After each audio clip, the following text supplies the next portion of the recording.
96 FM Mercury, informatif, inspiratif. Selamat pagi sahabat Mercury, selamat pagi sahabat YouTube. Senang bisa ketemu Anda kembali dalam perbincangan interaktif solusi sumber daya manusia atau solusi SDM bersama narasumber tetap kami dari Magnet Solusi Integra MSC Consulting, ada Ibu Novi. Halo Ibu. Selamat pagi. Ya.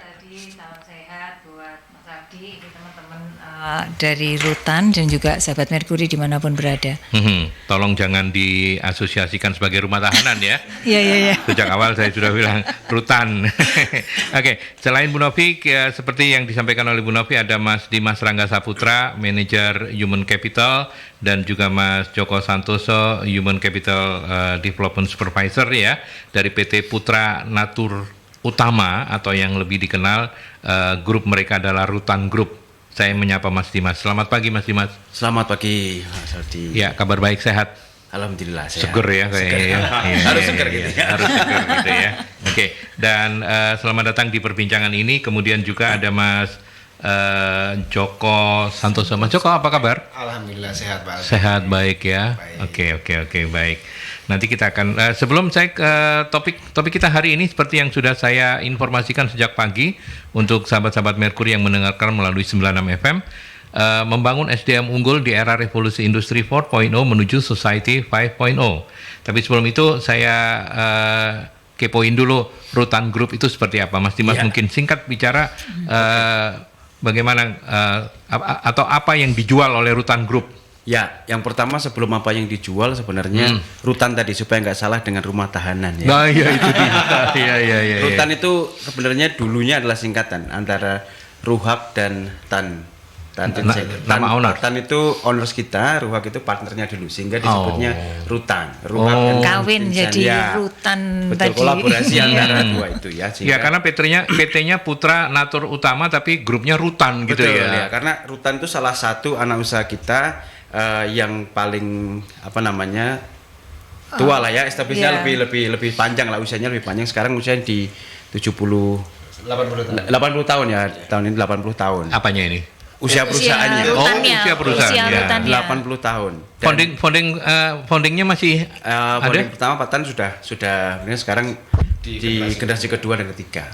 Oke. Ya, partnershipnya masih antara Pak Ru dan Tan tadi itu. Sudah tidak ada. Sudah tidak ada. Tinggal Pak Tan Tapi toh. namanya masih terus dipakai gitu terus ya. karena sudah Dan- terlanjur melekat begitu ya. Betul. Dan bisnisnya memang kita bergerak di alat mesin pertanian. Melegenda jadinya Mas. Gitu. Itu lekat dengan petani. Lekat dengan petani. Jadi kalau petani sudah tahu lah Rutan itu apa dan Iya. siapa, sudah sangat familiar. Bikin gitu. traktor Mas Abdi. Iya. Tadi saya sudah sempat.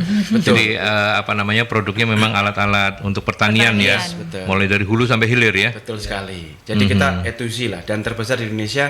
Rasanya belum ada perusahaan yang menyediakan alat mesin pertanian dari awal proses tanam sampai ke akhir pengolahan. Oh, beras sampai dan pengolahan sebagainya. ya, Iya. bukan hanya panennya ya. Bukan. Jadi kita oke. post harvesting juga, grain processingnya kita juga oke, kuasai oke. di situ. Jadi Oke. pagi kalau dari lahan yang masih kosong sampai nasi itu ada di piring itu. Ya, semuanya itu Ya. Kita jualan kita piringnya aja. Ya. Iya. Karena piring lauknya ya. sama lauknya enggak ya. Lauknya Iya. Nanti Mercury yang jualan itu. Oke. Baik, kita balik ke topik kita hari ini, dan Bu Novi, Society 5.0 ya. Ini sebuah kondisi di mana orang itu makin tergantung dengan ini ya, teknologi. Iya, jadi Digital ini kan gitu ya. memang agak berat bahasannya, tapi ini kan teman-teman Rutan ini mau ngajak diskusi tentang sesuatu yang sekarang sedang terjadi gitu kan, yang nanti mau nggak mau kita mulai sekarang harus menyiapkan gitu. Ya. Kalau mungkin ingat gini kan, revolusi 1.0 tuh ya orang masih berburu gitu kan, terus kemudian yang kedua orang mulai bercocok tanam, makanya ini ada kayak Rutan kayak gitu dulu orang bercocok, mungkin belum pakai mesin ya, Ya, masih belum, bercocok tanam, masih cangkul-cangkul berburu, Masih bagi binatang gitu ya. masih itu bercocok tanam. Lalu revolusi ketiga itu revolusi industri, mulai pabrik-pabrik, mesin-mesin mulai muncul. Revolusi industri keempat itu kan lebih kepada teknologi ya Mas Aldi, teknologi, terus kemudian internet itu makin marak kayak gitu kan. Nah, terus di sini kan kita muncul kegalauan nih, kalau nanti teknologi makin marak terus semuanya bisa diotomatisasi, manusianya gimana gitu kan. Nah, manusianya ini yang kemudian muncullah yang 5.0 ini, di mana kemudian teknologi itu menjadi bagian dari kehidupan kita sehari-hari dan manusia memanfaatkannya untuk memberikan nilai tambah dengan adanya teknologi yang sebenarnya sudah dalam kehidupan kita sehari-hari. Jadi kayak anak-anak sekarang itu kan ada yang digital native gitu ya. Sejak lahir ya mereka kenalnya sudah seperti itu gitu kan. Nah, bagaimana dengan tadi itu yang sudah melekat di keseharian kita bisa memberikan nilai tambah. Intinya nanti kita akan menuju ke sana gitu loh, Mas. Jadi ini yang sebenarnya sebuah kondisi yang di warning, dan di beberapa perusahaan apalagi seperti Rutan ini yang sudah tadi usianya 80 tahun perlu menyiapkannya ke sana gitu. Karena kalau dilihat kan ini bisnis yang sustain gitu ya, Mas. Gitu ya. Jadi traktor kita mungkin ngelihat bahwa lahan pertanian makin sempit dan sebagainya, tapi mereka tetap eksis sampai sekarang. Nah, bagaimana caranya, mungkin ini yang kita akan diskusikan, Mas. Kita dapetin diskusinya pagi ini supaya kemudian perusahaan-perusahaan atau industri-industri yang seperti Rutan situasinya itu mereka tetap bisa eksis dalam mengelola SDM unggulnya kayak gitulah intinya. Menjadi catatan menarik ketika Bu Novi sempat menyebut-nyebut bahwa lahan pertanian kita memang diakui atau tidak makin hari makin berkurang ya. Tetapi Rutan nggak peduli, maju tak gentar terus gitu ya. Membuat traktor lebih banyak, nggak tahu nanti siapa yang mau ditraktorin. Tapi apakah itu juga termasuk yang sudah mulai diantisipasi, Mas Dimas? Iya, jadi kalau ngomong soal tadi benar data kita, tapi kalau masih ngomong data lahan pertanian kita masih sangat luas ya. Masih ambigu ya. Kementerian dan BPS saja masih kadang-kadang beda nih gitu. antara datanya. Kan kes-kes kemarin mungkin karena saking luasnya ke wilayah Indonesia ya. Sebenarnya Indonesia itu luar biasa. Kalau ngomong data pertanian tergantung dari lahannya. Lahan pertanian itu kan lahan yang bisa digarap, lahan yang bisa diolah. Tapi lahan yang belum bisa diolah kan masih banyak sekali. Makanya beberapa kemarin di Kalimantan ada food estate dari kementerian, itu juga kan mengolah dari lahan yang bukan pertanian kemudian diolah bagaimana caranya bisa menjadi lahan pertanian. Nah, itu tentu butuh alat gitu ya. Nggak mungkin hanya manusia saja yang nyangkul dan sebagainya. Mau sampai kapan jadinya gitu. Dan menariknya adalah kalau ngomong soal pertanian ini kan, ini nggak mungkin lepas dari people-nya, nggak mungkin lepas dari orangnya. Bagaimanapun alat-alat pertanian tetap dijalankan oleh orang-orang petani kita. Nah, ini menjadi yang membuat kita sustain juga dan optimisme kita bahwa apapun kondisinya, apapun keadaannya, semua orang masih butuh makan. So pertanian masih akan tetap jalan. Itu kata-kata founder kita dan sampai sekarang kita yakini dan ternyata betul. Bahkan di COVID kemarin banyak company-company berguguran. Ya syukur Rutan termasuk kita survive dan profit. Kita masih gain profit. Jadi itu luar biasa. Nah, semuanya nanti mungkin terkait dengan 5.0 dan society revolusi 5.0 industri. Itu nanti kita bisa cerita banyak sebenarnya di sana. Kenapa kiat suksesnya di sebelah mana, dan kalau kita melihat, kalau dengar pertanian aja lah, Pak Aldi, apa yang dibayangkan ketika dengar pertanian? Kira-kira apa nih Pak yang dibayangkan? Traktor. Bu Novi apa kira-kira? Saya bayangkan lahannya sawah. Lahannya sawah. Kalau membayangkan petani, apa yang di kepikiran Pak Aldi? Petani. Kumuh. Apa lagi? Mohon maaf ya, ini bukan. Iya. Kita ingin old style gitu Old lah. style, yes. Bahasanya lebih ini pada artinya sama. Maksudnya itu enggak melek teknologi gitu loh. Enggak melek teknologi. Betul. Nah, betul, ini betul. bagaimana tantangan kita di Rutan, bagaimana membawa orang-orang yang tanda kutip tidak melek teknologi kepada revolusi industri 5.0. Nah, itu menarik. Menariknya banyak sekali challenge-nya karena petani HP-nya aja kadang-kadang masih HP anaknya. Gitu ya. Gimana? Karena industri kita beda sama industri yang lain. Industri pertanian kalau ngomong revolusi industri 4.0 apalagi ini society 5.0, ini totally different. Kenapa? Karena industri kita sangat berbeda dengan industri yang lain. Industri perbankan semuanya melek teknologi.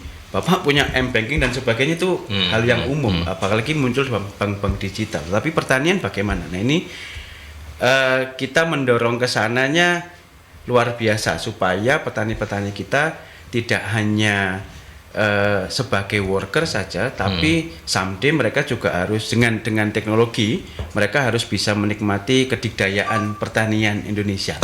Itu yang tujuan kita ke sana. Oke, Mas Joko, biar nggak jadi pelengkap penderita, tambahin apa gitu, tambahin pokoknya. Ya, jadi memang challenge yang sangat berat juga sih ya, tapi challenging banget terkait dengan pertanian. Mungkin bisa lebih mendekat ke mikrofon, mohon maaf. Ya memang agak harus maju sedikit. Oke. Ya. Memang challenging banget ya, apalagi tadi petani udah diidentikan dengan quote and quote seperti itu. Apalagi contoh lah, saya sendiri juga background dari keluarga petani gitu. Nah, ketika saya bergabung juga dengan Rutan itu, saya jadi lebih melek juga. Iya. Karena selama ini yang saya lihat ya petani itu identik dengan yang nyangkul, yang kerja keras lah, yang sengsara, yang susah banget gitu, effortnya gede banget, dan dengan adanya Rutan ini ternyata nggak harus seperti itu gitu, lebih easy, lebih anak-anak muda yang dulunya kita mikirnya petani itu berat, susah dan lain-lain, itu sekarang kita nggak perlu nyangkul loh, kita ada traktor, ada macam-macam sampai ke pengolahan itu. Nah ini saya rasa dengan adanya Rutan yang membantu petani ini nanti, bahkan anak-anak muda ini juga nantinya nggak akan takut lagi untuk menjadi petani gitu. Jadi semangatnya memang luar biasa ya, dan ini menarik ya, karena memang keinginan untuk anak-anak muda kita bertani itu masih kecil ya, masih kecil. Nggak kekinian gitu loh. Tidak kekinian dan itu yang kemudian ingin dalam tanda petik dibongkar oleh teman-teman Rutan, bahwa seperti kata Mas Joko, bertani itu jangan dibayangkan harus sampai boyoknya sakit gitu ya, karena harus nyangkul terus gitu ya. Badannya hitam legam. Badannya hitam legam karena kena sinar matahari terpaalnya langsung gitu. Betul sekali. Nah, itu juga dikempenkan kan akhir-akhir ini oleh Kementerian Pertanian soal petani-petani milenial. Nah, ini juga menarik bagaimana anak-anak milenial yang teknologi native tadi diajak bertani nih. Mereka kena lumpur aja belum tentu gitu ya, belum tentu mau dan mau. Tapi bagaimana mengajak mereka mau, karena demografi kita kalau ngomong soal petani usianya kan sudah 40-an ke atas, bahkan 45, dan jumlahnya setiap tahun semakin menurun. Ini kalau kita nggak memanfaatkan teknologi, pasti kita akan berat di sana soal apalagi ketahanan pangan. Itu pasti mau nggak mau, suka nggak suka, kita harus manfaatkan teknologi.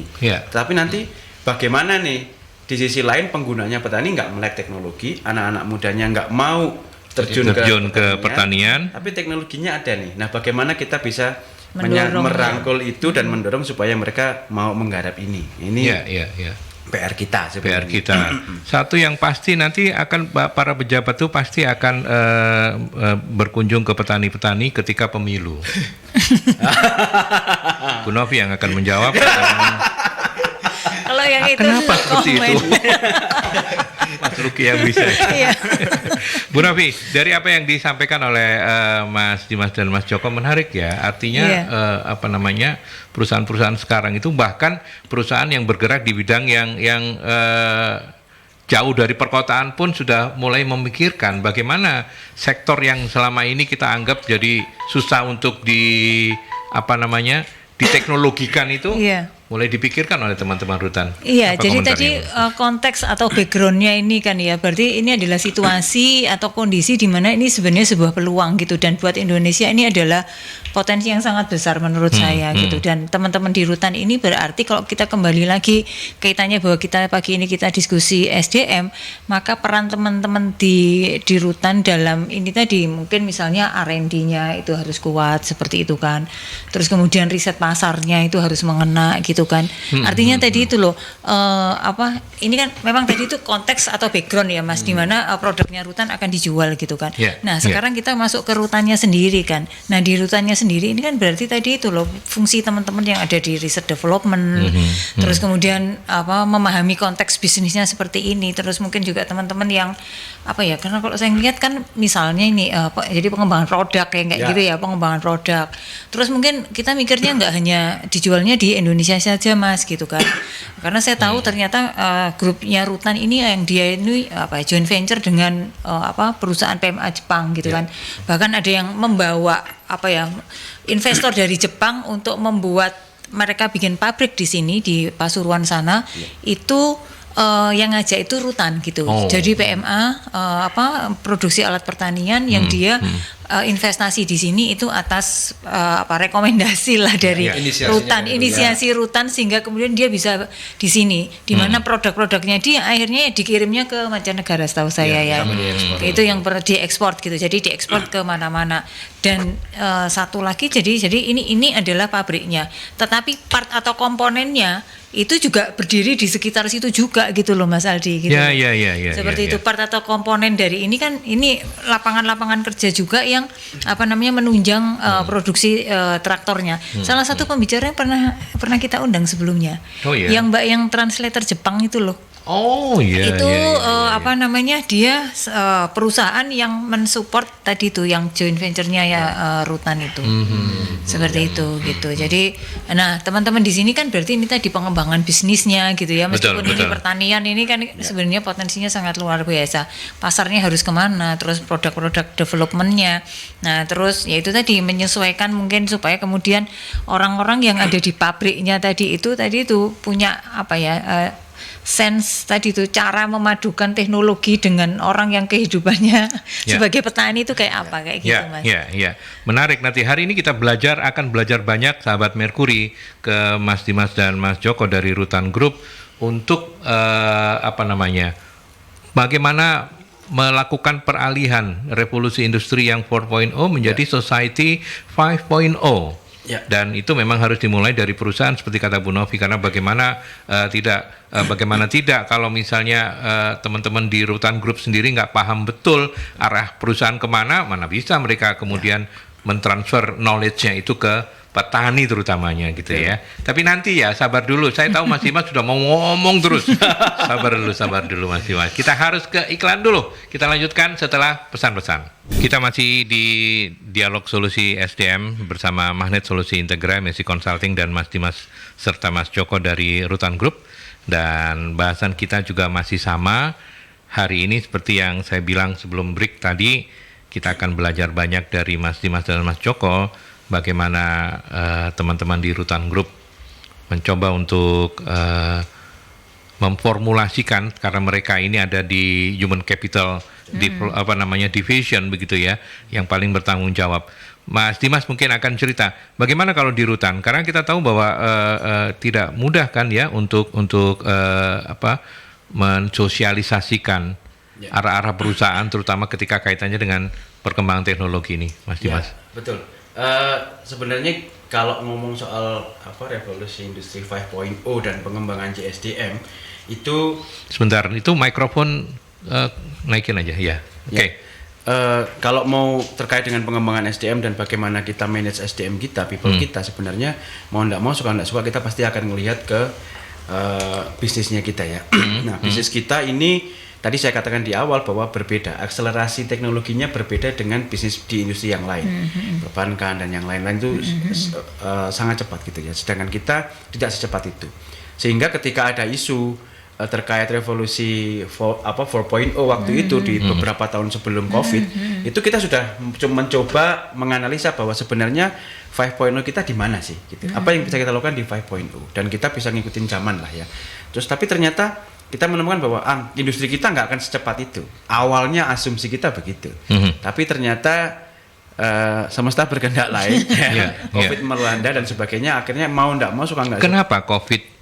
Ketika COVID justru harus dipercepat perkembangan teknologi itu. Ya, karena dulu kita apalagi Rutan 80 tahun ya, kita 80 tahun. So kalau ngomong soal kekaryawanan kita lintas generasi masih sangat ada. Artinya Y kemudian bahkan baby boomer veteran pun kadang-kadang masih ada gitu ya. Nah sehingga itu sehingga daily-nya kita mereka lebih suka harus tatap muka face to face. Nah tapi dengan COVID mau nggak mau kan dibatasi larangan. Apalagi banyak yang sudah rentan dan sebagainya, maka itu sangat resiko. Sehingga kita batasi itu yang dulunya orang sukanya koordinasinya harus ketemu, harus tatap muka, mau nggak mau suka nggak suka harus dipaksa begitu. Nah itu semua lini dan semua generasi mau nggak mau suka nggak suka harus melakukan itu. Nah itu awalnya kita kerja keras sehingga dari situlah mau nggak mau Rutan menyiapkan teknologinya, menyiapkan instrumen-instrumennya yang membantu mereka proses controlling pekerjaannya jauh lebih advance dibandingkan yang sebelumnya. KPI-nya yang dulu reportnya monthly reviewnya kita hard copy dan kemudian ketemu presentasi, sekarang semuanya sudah digital, tinggal klik-klik semuanya masuk dan sebagainya, tinggal kita evaluasi, itu pun online. Ya, yang dulu kita ada rakernas ya, rapat kerja nasional gitu, semuanya pasti kita ngundang seluruh Indonesia ketemu, entah di mana, biasanya di Surabaya, tapi kemarin nggak ketemu, semuanya online. Even dari usia yang sangat senior dan sebagainya sampai yang muda, itu men-trigger kita untuk berubah dengan cara kerja, dengan pola kerja. Akhirnya orang yang dari divisi yang sebenarnya nggak pernah berhubungan, mau nggak mau sekarang berhubungan, harus berkolaborasi, harus memecahkan masalah bersama nih. Masalahnya ini nih, kalau dulu masih antar aja lah, tarsok nunggu ketemu dulu, nunggu masuk. Sekarang nggak bisa, harus cepat, tuntutan bisnisnya harus cepat. Nah itu yang membuat kita, men-trigger kita COVID kemarin, ya membuat kita lebih cepat berakselerasi. Dan di akhirnya kita benar-benar akhirnya mendapat faedah lah ya, bahwa manfaat bahwa ini harus dipercepat. Dan beberapa highlight yang kita temukan sebenarnya lebih bagaimana kita menghadapi tantangan depan during COVID kemarin, after COVID dan sebagainya. Kita lebih ke kemampuan karyawan kita untuk beradaptasi.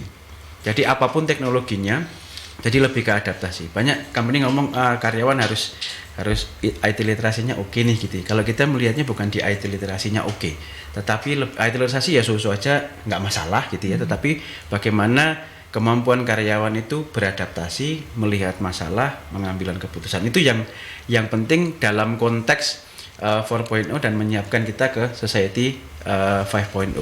Nah itu yang kita ramu menjadi sebuah standar pengembangan, dan akhirnya karena adaptasinya one by one ya Mas Joko ya, sehingga kita membuat, Mas Joko kemarin menyusun juga terkait dengan, jadi development kita akhirnya kita individual dan tidak banyak training in class, tapi lebih banyak trainingnya mereka individual dan pengembangannya betul-betul gitu, coaching dan diberikan project-project sehingga sehingga mereka terbiasa beradaptasi dengan tugas-tugas baru meskipun tugasnya di luar dari core areanya mereka, bidangnya ya. Contoh nih, ya yang paling dekat lah saya aja lah ya, saya punya tugas pengembangan terkait HC nih, basic saya psikologi, tetapi beberapa tahun terakhir, 2 tahun terakhir diminta untuk ngurusi operational dan bisnisnya. Itu kan di luar dari kompetensi. Nah mau tidak mau kan harus beradaptasi, dan banyak sekali case. Mas Joko juga begitu, ada tambahan-tambahan tugas yang lain,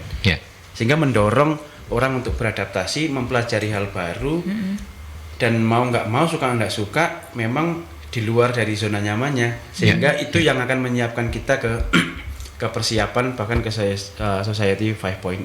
Ya, oke. Kalau lanjutannya ke Mas Joko adalah ketika itu diimplementasikan, sesulit apa, semudah apa yang selama ini sudah terjadi, gimana ceritanya Mas?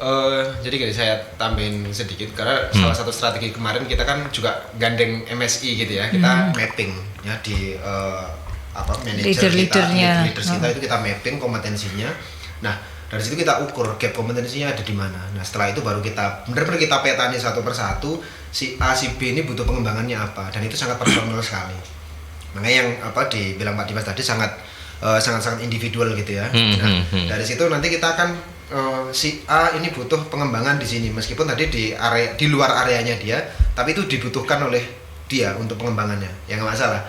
Susahnya ya karena ini berkaitan dengan change ya, jadi pasti di luar comfort zone-nya mereka, jadi barrier-barrier itu pasti ada.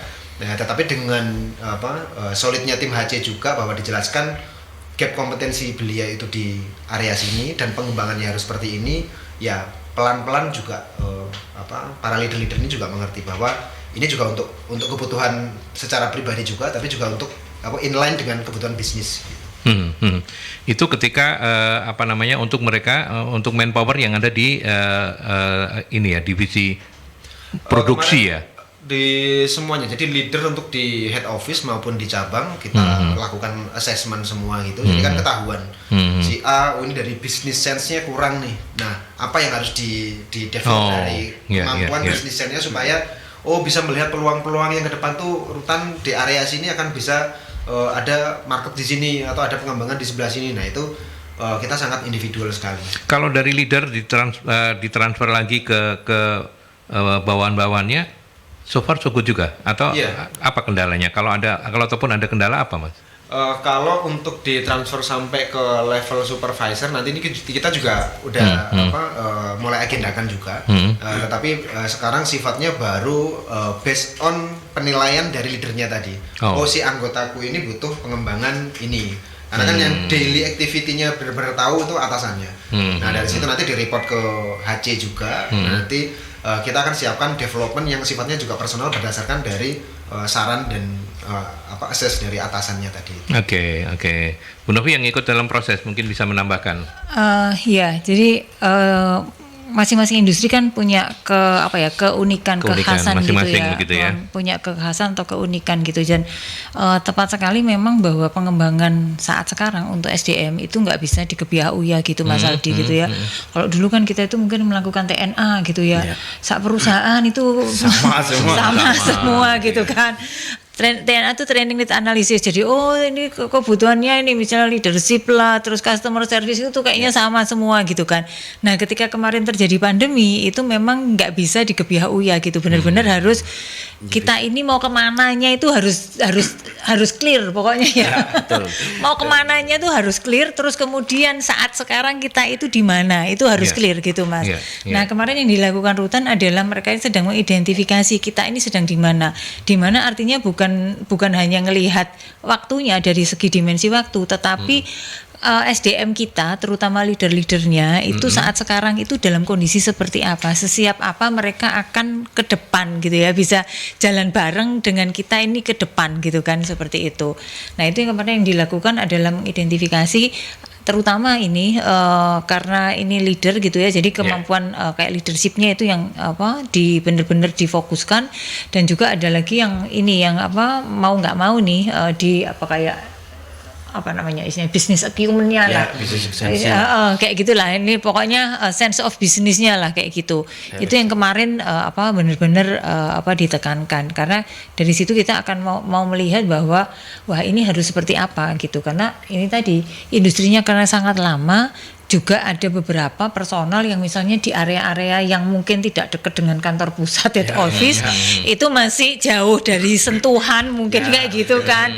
Nah, jadi kita jadi tahu nih posisinya masing-masing ini harus seperti apa, terus kekurangan atau istilahnya aspek-aspek yang perlu ditingkatkan atau dikembangkan dari mereka. Ini sekarang menjadi perhatian dari teman-teman SDM, supaya tidak ketinggalan, supaya kalau mau jalan, mau menuju yang kemananya tadi, itu bisa diajak jalan bersama-sama gitu. Ya itu penting, karena kalau kita nggak ngerti, kita sebenarnya kan gini, ketika mapping itu kan karena yang melihat juga pihak eksternal ya, jadi lebih independen gitu ya. Dan ini kan sudah di benchmark dengan industri-industri yang lain gitu kan, sehingga jadi tahu ini kalau dibandingkan dengan industri yang lain, meskipun ini pertanian tapi kan tetap tidak boleh ketinggalan gitu kan. Nah, posisinya di mananya itu dan banyak aspek-aspek apa yang harus dikembangkan, itu menjadi PR dari teman-teman di Human Capital ini untuk kemudian merancang program-program yang tadi sudah dijelaskan gitu, Mas Aldi. Oke. Saya balik lagi ke Mas Dimas. Ada berapa kantor cabang? Kalau sekarang kantor cabang plus kantor perwakilan itu ada 11 ya. 11 di seluruh Indonesia. 11 12 termasuk kantor pusat begitu ya. Pusat, betul. Dan semua untuk karyawan di bawah divisinya jenengan. Semua di bawah pengawasannya Mas Dimas dan Mas Joko begitu ya kan, dengan kantor untuk pusat. Pengembangannya betul. Nah, saya ingin tahu juga tentang bagaimana proses Anda menjual produk-produk Anda. Apakah ada yang langsung harus mensosialisasikan ke petani itu menjadi tugas Anda, atau seperti apa mekanismenya yang terjadi selama ini? Ya, kalau menjual produk memang kita dibantu beberapa tim sales yang tersebar di seluruh Indonesia. Jadi ada 11 kantor cabang plus kantor perwakilan lah ya yang tersebar di Indonesia dari Aceh Ke Makassar Sidrap. sampai ke Makassar Sidrap itu ada. Jadi kita dibantu beberapa tim sales di sana, in-house, tim salesnya in-house, dan kemudian ada beberapa juga yang memang tidak in-house ya, artinya di luar dari kerjasama lah, partnership begitu juga. Kita juga melakukan itu. Nah, itu yang kita jalankan sampai hari ini gitu ya, dan juga untuk nge-boosting itu. Kalau tadi secara rutannya, secara grupnya kita juga punya satu startup baru lah ya, startup baru yang memang betul-betul terjun ke industri pertanian, namanya Terra Agro Digital. Itu yang kita ucapkan untuk ke 5.0 dan Society 5.0 tadi terkait dengan digitalisasi dan bagaimana menggunakan digital sebagai bagian dari aktivitas. Sampai di mana persiapannya itu untuk sekarang ini, kalau boleh tahu? Kalau sudah mulai terbentuk timnya? Kita sudah jalan 3 tahun yang lalu. Oh, sudah 3 tahun. Sudah 3 tahun kita sudah jalan. Dan apa saja yang sudah dilakukan? Misalnya mungkin punya pilot project begitu, lahan mana yang jadi kita awal-awal dulu kita punya pilot project di NTB, di Sumbawa dan juga Lombok. Kita pilot project, kemudian tahun kedua kita punya project lagi di Jawa Timur, di daerah Madiun dan sebagainya tadi. Jadi sistemnya sederhana sekali, karena tadi case-nya adalah petaninya susah, nggak punya manpower-nya berkurang dan sebagainya. Nah, mereka tinggal daftarin aja. Ada apps gitu. Tinggal ada aplikasi, tinggal diklik saja dan sebagainya. Kita datang, kita survei, kita yang garapin. Dengan semua alat mesin yang kita punya. Dari mulai awal proses sampai akhir proses. Jadi mereka tinggal terima beres, kita kerjakan dan sebagainya, dan kita linkkan dengan stakeholder yang lain. Contoh, karena kita punya customer gede di pabrik beras dan sebagainya, itu kan stakeholder kita juga. Dan di dunia pertanian itu menjadi stakeholdernya. Sehingga kalau petani bingung nih, biasanya kan para petani itu kan bagian yang paling diperas itu ya. Jualnya susah karena diperas sama tengkulak gitu ya. Nggak bisa langsung masuk ke pabrik karena nggak punya akses, nggak bisa nyewa mesin karena juga bingung maunya kemana ini. Nah, dengan Terra itu mereka jadi lebih gampang. Oh, kalau mau butuh mesin panen, tinggal klik, saya mesin panen tanggal sekian, order. Kita datang, kita panenin mereka. Aku udah punya yang pembeli belum ya Mas? Nggak mau aku dengan pembeliku kemarin karena harganya murah banget. Langsung kita link. Oh, jadi jemput bolanya sampai segitu-gitu ya? Betul. Nah, itu cara kita bagaimana membuat petani-petani kita jauh lebih mudah dalam proses pertanian. Artinya tapi itu petani pemilik lahan berarti ya? Petani pemilik lahan dan pastinya ya. Yang punya lahan ya. Kalau nggak punya lahan mereka nggak berdaya kayak tadi. Betul. Penggarapnya itu akan kita juga sudah pikirin bagaimana dengan penggarap. Betul. Kita tarik, kita edukasi, kita training menjadi operator mesin kita. Oh, oke. Jadi kalau mereka ini yang dulu yang biasanya nyangkul, sekarang mereka jadi operator gitu ya. Yang biasanya dulu pakai kerbau gitu ya, sekarang sudah pakai mesin. Nah, itu yang kita edukasi. Tahun lalu kita ada 30-an orang, dan relatif ternyata ketika ngomong soal mesin banyak anak muda yang tertarik. Oh, ternyata nggak harus nyangkul, ya aku ikutan lah jadi operator. Mas Dimas, semua yang diceritakan ini yang di NTB ya? NTB dan di Jawa Timur. Jawa Timurnya di mana? Di Madiun. Oh, di Madiun ya? Wah, di desanya Mas Aldi itu? Bukan. Tapi nggak apa-apa, tak akunnya. Saya nggak punya desa. Lah Madiun, jadi cover pilot project di NTB, kemudian kita tarik juga ke Madiun. Sampai saat ini kita masih jalan dan running well rasanya. Penerimaannya sangat oke gitu ya, luar biasa. Yaitu yang kita kembangkan untuk menyiapkan menghadapi bagaimana nih industri ke depan gitu ya. Tentu kalau untuk melihat semua itu balik lagi ke SDM-nya, kalau kita nggak punya kompetensi vision and business yang kuat, kita nggak bisa ngelihat itu.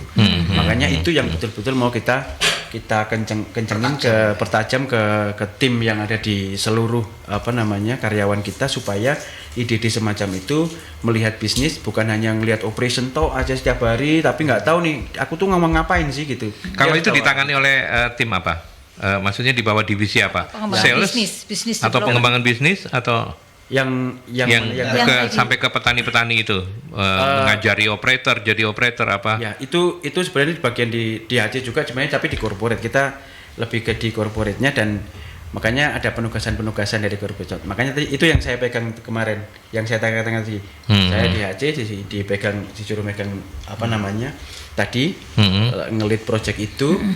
Ya itu sih sebenarnya nggak ada divisi khusus untuk ke sana. Cuman memang dari corporate kita membantu melihat rutan bagaimana pengembangan ke depan. Apakah anak-anak sales itu masuk di situ? Artinya kan mereka yang harus menjual. Apakah mereka kemudian juga diajari untuk bisa mempraktekkan, mencontohkan ke petani-petani penggarap tadi itu atau seperti apa? Ya, gimana, kalau Mas? sales praktis ya dia harus tahu ya, harus tahu bagaimana mengoperasikan mesin itu sehingga paling tidak. Karena kalau kita jualan kan kita nggak jualan sendal nih yang orang harus pasti beli sudah bisa gitu. Atau mobil kan common kalau orang beli mobil pasti sudah bisa. Nah ini mesin-mesin besar, mesin-mesin untuk investasi kerja pasti mereka kita ajarkan dulu lah. Dan sales kita mau ndak mau ya harus bisa mengoperasikan dan ngajarin customernya ini caranya begini, cara ngerawatnya seperti ini dan bla bla. Oke. Baik, sahabat Merkuri, terima kasih Anda yang sudah bergabung. Saya sudah merangkumkannya, tetapi nanti saya akan bacakan untuk ditanggapi oleh para narasumber setelah kita break dulu untuk ke beberapa pesan. Baik, kita lanjutkan di sesi yang terakhir. Pak Imron, terima kasih sudah mampir di perbincangan solusi SDM pagi hari ini. Untuk Mas Dimas dan Mas Joko ini pertanyaannya, saat masa pandemi dengan mengubah cara kerja offline ke online, apa tantangan terberat ketika menghadapi karyawan-karyawan yang literasi IT-nya masih kurang? Apa jawabannya? Mungkin Mas Joko bisa menambahkan. Ya di awal-awal yang kita biasanya harus bertatap muka karena apa, sense of humanity-nya gitu ya. Kita kalau nggak ngobrol, nggak ada touching, nggak ada ini susah gitu ya. Tapi pada akhirnya ya mau nggak mau kan kita ada PPKM dan lain-lain. Ya mau nggak mau kita harus beralih, harus switch ke dunia digital yang harus biasanya meeting offline, kita harus online. Kemudian juga account advisor kita atau sales kita kan biasanya juga jualan itu langsung datengin petani, pengusaha dan lain-lain gitu. Sementara PPKM jalan nggak boleh, tapi industrinya panen kan nggak bisa ditunda dan aktivitas-aktivitas pertanian yang lain juga nggak bisa ditunda. Jadi mau nggak mau gimana caranya kita juga berpikir keras supaya orang-orang ini juga mau switch. Awalnya memang agak susah, tetapi juga perlahan-lahan akhirnya juga terbiasa. Nah sekarang pun juga meeting hybrid itu udah biasa banget. Udah biasa ya. Ada yang offline, ada yang online. Jadi udah sangat fleksibel banget sekarang. Dan smooth banget mas sekarang. Tidak butuh waktu terlalu lama untuk bisa berubah itu ya. Di awal-awal aja sih butuh effort yang memang harus disosialisasikan, nggak biasa menggunakan platform itu.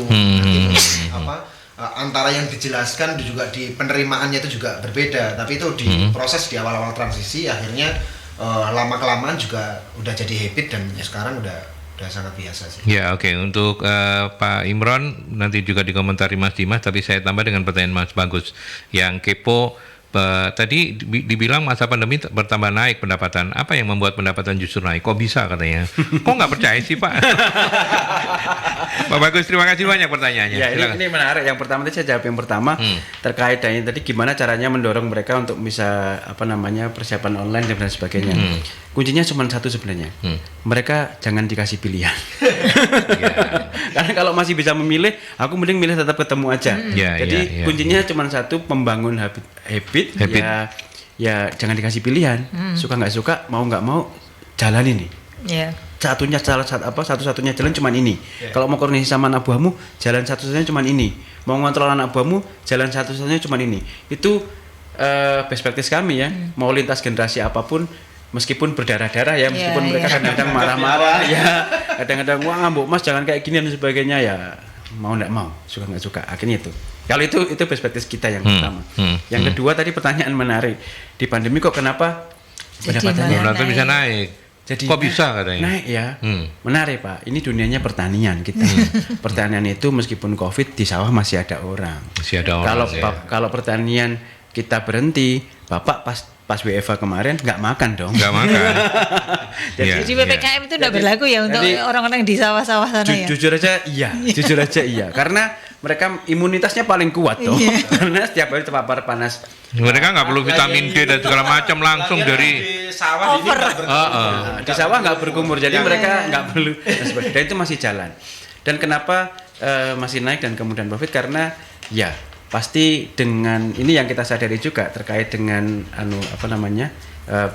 WFH kemarin itu betul-betul membuat kita berpikir lebih terkait dengan proses operasional kita. Jadi proses operasional kita jauh lebih efektif, efisien. Nah itu. Jadi dulu kita sering pameran kemana-mana, kan sekarang pamerannya webinar saja cukup gitu ya. Perjalanan dinasnya dikurangi semua. Nah, itu betul-betul yang akhirnya kita ya hikmah dibalik semua itulah ya. Ya rapat offline biasanya ada konsumsi, sekarang nggak ada gitu. Masing-masing aja kan gitu tuh. Kalau dari Aceh kan biaya perjalanannya Aceh Biaya perjalanan kemana gitu kan. Iya, kalau rakernas tadi itu ya. Oke. Operasional sangat efektif sih. Ini Pak Toto juga mau kepo tentang kalau menurut saya ini after sales service ya. Kalau ada kerusakan peralatan yang dibeli dari PT Putra Natur Utama, apakah ada semacam bengkel resmi atau gimana begitu? Ya, kita di setiap tadi saya katakan kita ada kantor cabang dan perwakilan juga tersebar di seluruh Indonesia. Itu bisa dihubungi di situ dan kita punya customer care ya yang bisa dihubungin 24 jam. Artinya kalau ada kendala kebutuhan spare part dan sebagainya bisa ditelepon ke nomor customer care. Kenapa customer care? Kenapa? Nomornya.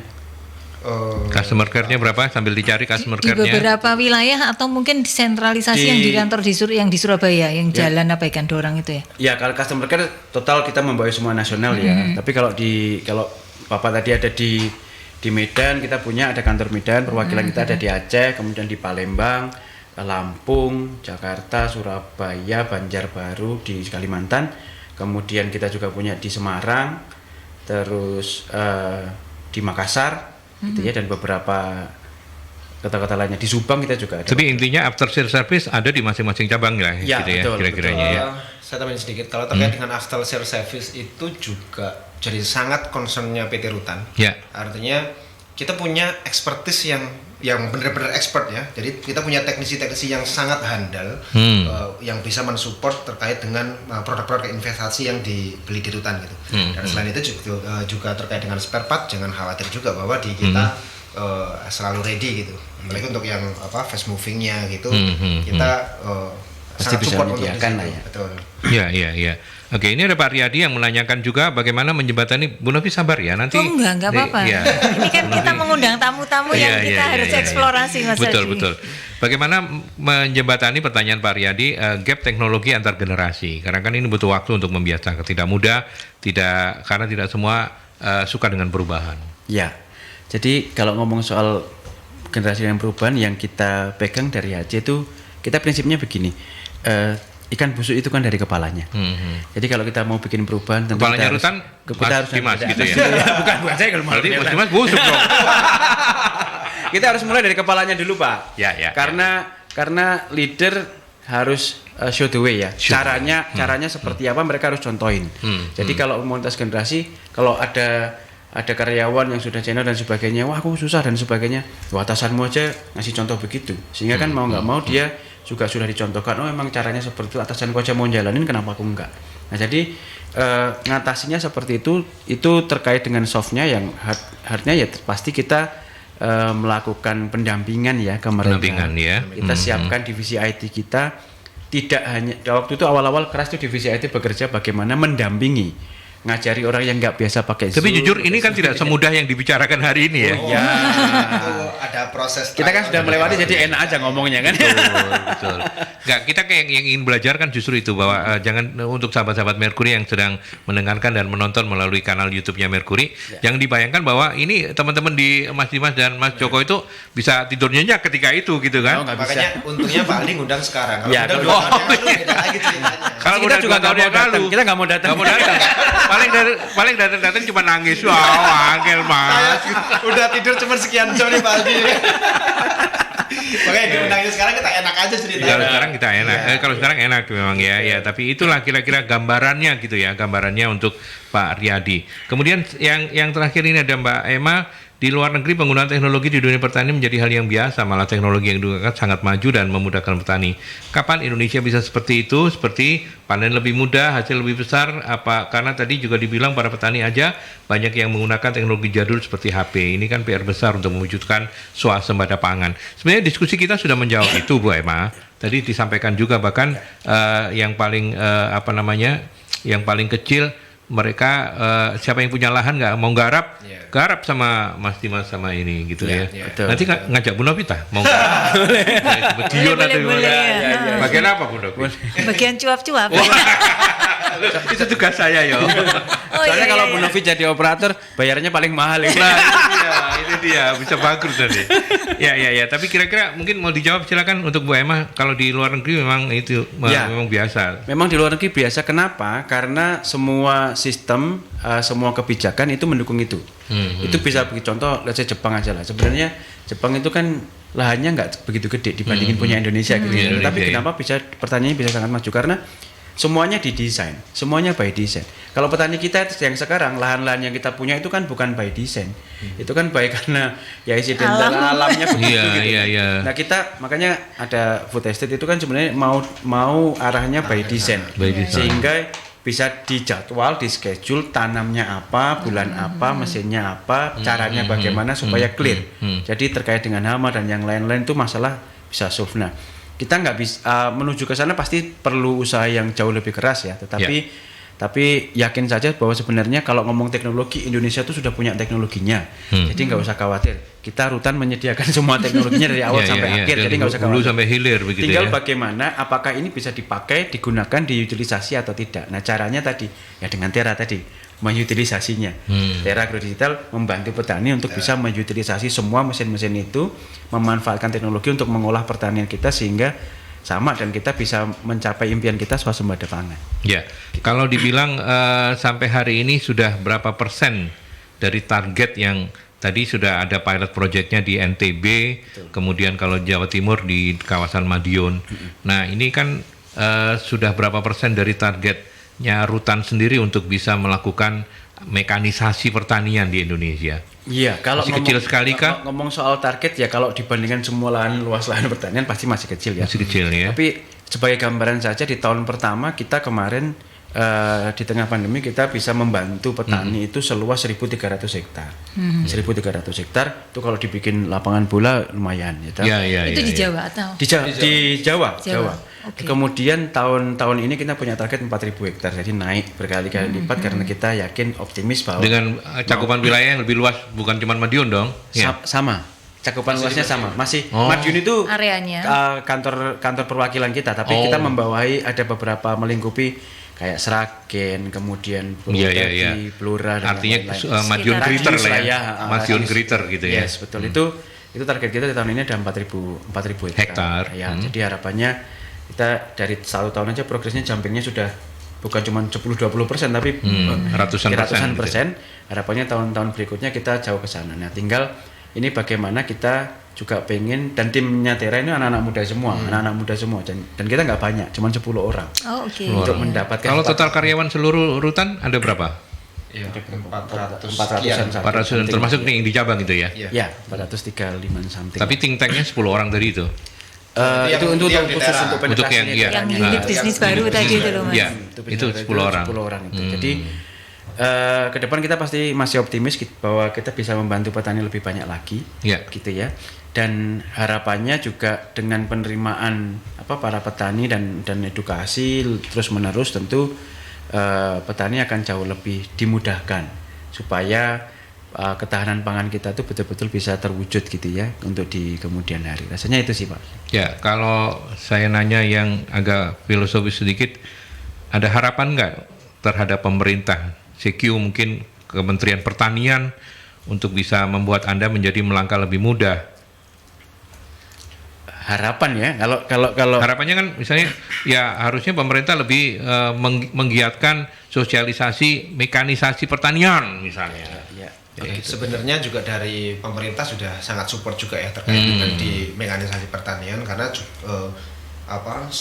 kontrol spend kontrolnya itu juga luas banget, cakupannya Indonesia kan ya luas banget ya di industri pertaniannya. Nah itu juga memang ya bukan hanya menjadi tugasnya pemerintah, jadi pemerintah dari pihak swasta seperti Rutan gitu ya, dan juga dari petani-petaninya sendiri itu ya memang harus bahu membahu bersama gitu. Kalau kita mengandalkan cuma dari dukungan pemerintah ya nggak jalan, kalau kita mengandalkan cuma dari swasta juga nggak jalan. Kalau kita cuma petani dibiarkan juga tetap akan manual seperti itu. Jadi makanya sinergi tripartit ini harus tetap Tetap jalan jalan gitu. bersama-sama. Gitu ya. Artinya sampai hari ini so far so good ya. Oke, baik, kita akan pukul gong dan itu biasanya dilakukan oleh Bu Novi. Bu Novi, dari diskusi kita hari ini, apa yang kita mau gong? Yang mau kita gong adalah ini tadi kan hari ini kita bicara dengan teman-teman dari industri pertanian. Pertanian, gitu kan. betul. Yang sebelumnya beberapa kali ini kita banyak sekali ngundang teman-teman dari startup gitu kan.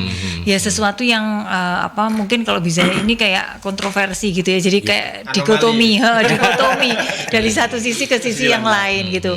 Tapi saya lihat bahwa tadi juga sudah ceritakan Pak Dimas di mana sekarang Rutan punya satu unit bisnis baru yang juga bisa dikatakan startup company yang tadi itu menyediakan jasa lah ya, jasa dari awal sampai akhir. Kalau misalnya ini saya punya lahan, saya nggak bisa ngapa-ngapain, banyak orang nggak bisa nggak mau kerja, terus saya nggak punya channel dan sebagainya, itu ternyata jadi punya solusinya kayak gitu kan. Nah ini menariknya ketika kemudian mereka, jadi kalau teman-teman di HR mungkin bukan hanya ngurusi pelatihan, ngurusi adsense, bukan ngurusi gitu toh ya, tetapi juga tadi itu konteks bisnisnya itu dapat gitu loh. Nah ini tadi kita kan bicara benar-benar bahwa teman-teman ini juga konteks bisnis di mana mereka ini hidup gitu kan, itu mereka dapat gitu, karena dengan begitu mereka menyelami siapa customernya mereka gitu, maka kemudian itu bisa ditarik ke dalam gitu, dan kemudian untuk satu pengembangan bisnisnya jelas, yang kedua teman-teman HC-nya ini, teman-teman human capital ini juga bisa menyesuaikan dengan kondisi yang ada gitu ya, jadi mindsetnya itu bisa dibawa ke sana, ngurusi HC nggak harus begini pakemnya, memang ada pakemnya, tapi ternyata dengan industri yang seperti ini di pertanian itu sangat berbeda, dan teman-teman ini kalau dari ceritanya itu begitu menjiwainya gitu loh Mas. Dan harus begitu. Mungkin jadi karena black practice-nya nggak ada pilihan lain. Mereka kerja di rutan itu ngurusin pertanian, nggak mau mikir pertanian keluar. Iya. Jadi memang harus begitu gitu. Nah ini mungkin juga buat teman-teman yang lain ngomongnya mungkin bukan hanya ngomong masalah rekrutmen, pengembangan kayak gitu-gitu aja gitu ya. Tapi sesekali bicara tentang bisnis, Anda bicara di luar itu, karena dengan begitu Anda juga akan nemu cara-cara atau solusi-solusi yang lebih tepat sesuai dengan konteks yang ada. Dan yang jauh lebih menarik adalah sebuah keniscayaan untuk kita semua ya, Anda yang mendengarkan dan menonton program ini, bahwa bahkan di bidang pertanian pun yang namanya kemajuan teknologi itu sesuatu yang tidak terhindarkan. Betul. Teman-teman di Rutan sudah mengajarkan bagaimana kemudian mereka mengubah ya paradigma sektor pertanian yang padat karya menjadi padat teknologi lah ya. Istilahnya kayak begitu ya. Mas Dimas, terima kasih banyak. Terima kasih buat kehadirannya, Mas Joko juga. Terima kasih Pak Aldi. Terima kasih Bu Novi juga. Iya. Ada info untuk kegiatannya MSI kah? Untuk MSI, jadi yang paling dekat nanti hari Jumat besok seperti biasa kita punya free webinar series gitu. Jadi tentang seriesnya tentang public relation atau kehumasan. Temanya what public relation can do for branding gitu ya. Pembicaranya dari teman-teman dari Pelindo Terminal Peti Kemas, Bu Kamelia Aristanti. Lalu kalau yang pelatihan dan sertifikasi MSDM, kita hari Sabtu besok itu pelatihan dan sertifikasi untuk sekretaris yang BNSP. Lalu kalau MSDM kita nanti 4 Juni kita jalan yang sertifikasi BNSP, PR atau kehumasan 18 Juni kita jalan, terus ada juga yang instruktur 25-26 Juni. Jadi kita Juni ini banyak jalan program yang pelatihan dan sertifikasi BNSP Mas. Ya, nomor saktinya adalah 0811 340 5557. Oke, silakan ditelepon itu saja kalau Anda terlewat dari apa yang sudah disampaikan. Sekali lagi Bu Novi, terima kasih. Mas Dimas, matur nuwun, Mas Joko, sukses. Sampaikan salam saya untuk teman-teman di Rutan. Sahabat Merkuri, sahabat YouTube, terima kasih banyak. Saya akhiri Solusi SDM. Sampai di sini kita ketemu lagi di Solusi SDM dengan topik yang berbeda, dengan narasumber yang berbeda. Sampai jumpa.